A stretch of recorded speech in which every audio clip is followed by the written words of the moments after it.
What I want to do today is I want to go over section 4. We left off with section 3 on Tuesday, and with section 3, the war was just coming to a close. And what section 4 talks about is the peace talks and how we ended up bringing the war to a close, which you'll find out will actually lead to another war. President Wilson had a plan for how he wanted peace to be achieved, and so he had this plan called the 14 points. And so Wilson brought these 14 points to the Palace of Versailles, and this was his attempt to bring the war to a close.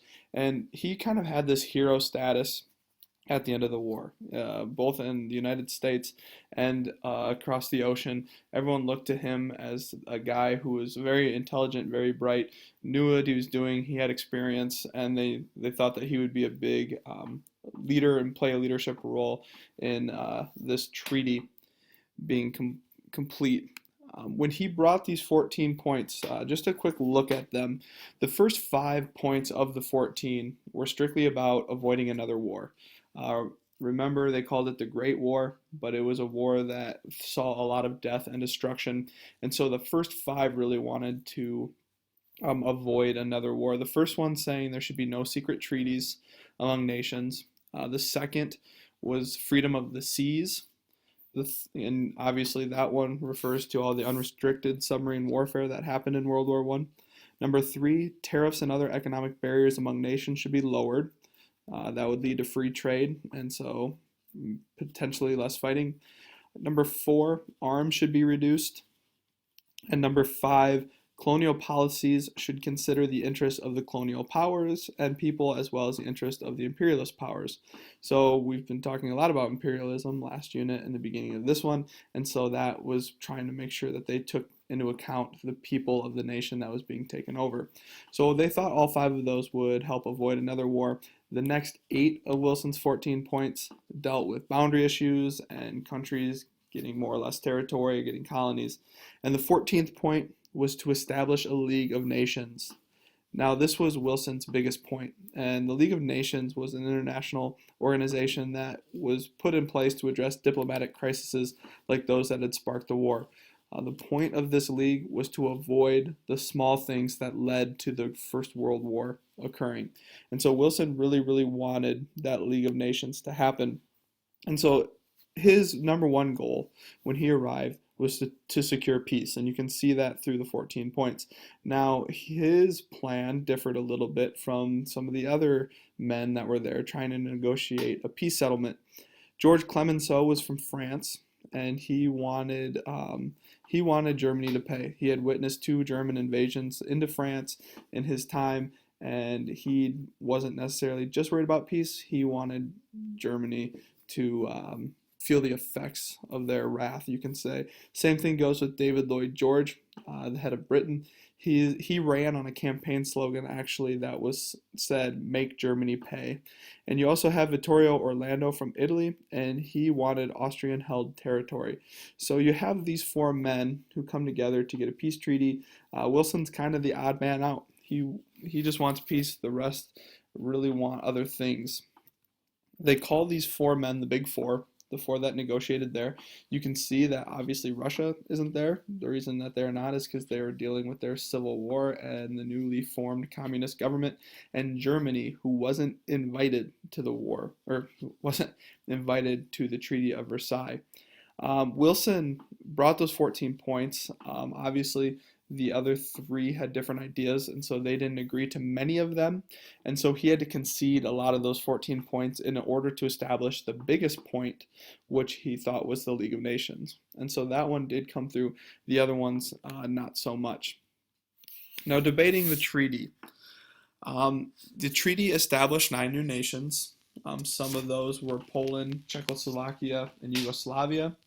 It also carved out part of the Ottoman Empire and gave colonies, temporary colonies, to Great Britain and France. And so, with this treaty, you have 9 new nations. You have temporary colonies going to Great Britain and France. It barred Germany from maintaining an army. So, this peace treaty is starting to look like it went in the favor of the other 3, Orlando, and it went in the favor of Clemenceau and George when they wanted Germany to pay. They'll no longer be able to maintain an army.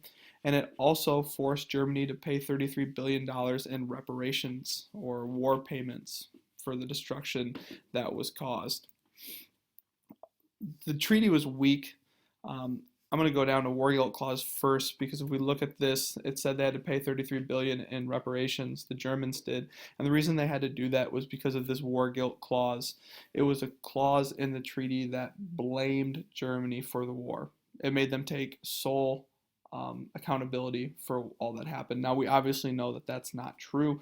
There was a lot of things that happened before the war took place. The German unrestricted submarine warfare was what brought us in. The Zimmerman telegram was a big deal, but there was a lot of things that caused the war. But they had to take sole blame for it.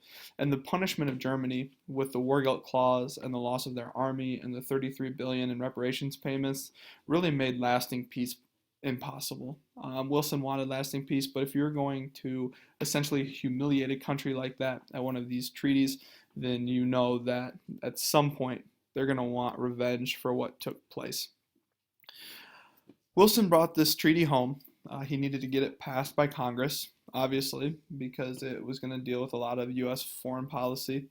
And it really didn't get received very well. Many people called it too harsh. They said that he was giving in to imperialism.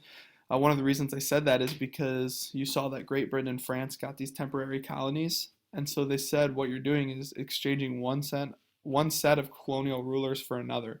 So you're taking out Germany, who is a colonial ruler, and then you're giving colonies to these other countries that won the war. So really, what are you accomplishing? Not really the peace that they had hoped for. Many believed that the League of Nations, one of the points that actually stuck, threatened U.S. policy of isolationism. We got involved in World War I, but we still wanted to remain isolated from a lot of those world affairs, so we didn't get dragged into another war. And the League of Nations said that there was, and this deals with Henry Cabot Lodge, who was a senator, and so him talking about this isolation and the policy of isolation and how the League threatened that. He was suspicious because with the League of Nations, if there was any action or aggression against one nation, then the other ones were probably going to get involved. It was like almost like a big alliance, and he thought that only Congress should be able to declare war, and it shouldn't just be because we were part of the League of Nations. Wilson refused to compromise on any of these issues. He was exhausted anyway. He came home after debating the treaty at Versailles for a long, long time. When he brought it home, he had to campaign for it, so he went on an 8,000-mile tour telling everyone why it was a good idea. He ended up suffering a stroke, and so really it was a struggle for him when he returned home. The Senator Lodge that we talked about on the last page, who was skeptical, he tacked on a bunch of amendments while it was in the Senate. When he attacked on those amendments, Wilson refused to compromise and refused to agree. Congress never passed those. It was really, really tough.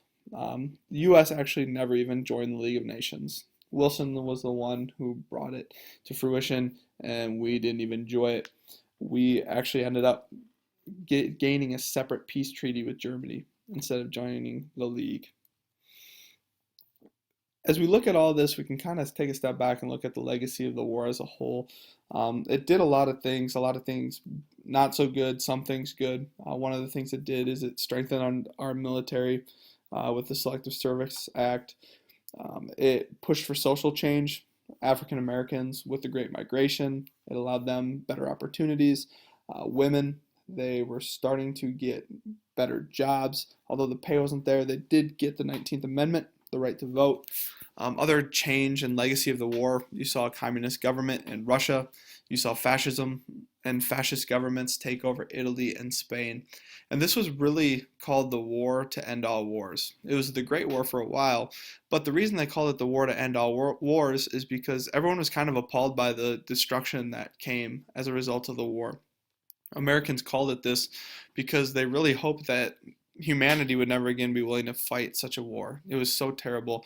The destruction was so awful, and they just wanted to avoid it at all costs. Wilson obviously did too, and his intentions were good with the 14 points, but just so many players were involved because of the alliance system that everyone wanted something different, and we were kind of outnumbered. The other countries wanted Germany to pay, and they did. And because of that, it's going to lead us into the Second World War. This fascist government in Germany is going to become stronger. They're going to gain more allies, and they're going to want revenge for what happened at the end of World War One, especially at Versailles, with the war guilt clause and with the war reparation payments and the dismantling of their army. And so that is the legacy of the war. You should have now 5 sections. You have the 4 that we looked at, and then the one we talked at the very beginning, which was the causes with the Black Hand, this terrorist organization, and Archduke Franz Ferdinand, and all the events that led up to that. And so yesterday, what you did is you started putting together a Quizlet to study. Today, since I am gone, you should add a section over the notes that you just took for section 4 with the treaty and Wilson and the Big Four and the legacy. And you should start studying for the test on Monday. There will be no note cards on this test. It's going to be a similar format, and so just make sure you're prepared. Again, my policy or my saying is that if you come prepared for half of the information, then you're probably going to get half of the questions right. If you come in and you understand all of the terms on the sheet, which I will add terms for another section, and if you know all of them, then you will do fine. So good luck with that, and hopefully you guys have a good day. I just made this video after the boys got that huge win against Spencer. Unfortunately, I couldn't go. My kid got sick, so I had to leave school halfway through the day yesterday, but I listened to it on the radio. I was getting way too excited. I couldn't even sit down at the end of regulation, and at the end of the first overtime, I was standing up, and my wife thought I was kind of crazy because I was essentially talking to the radio, trying to will all of Spencer's shots out of the basket, and then we kept getting those last second chances, and I was screaming at them to go in. But fortunately, we got the big win, and we're going to go beat Lamar's, and we're going to go down to state 2 times in the next 2 weeks, and I'm really excited about that. So good job, guys, and have a good rest of your day, and have a good weekend.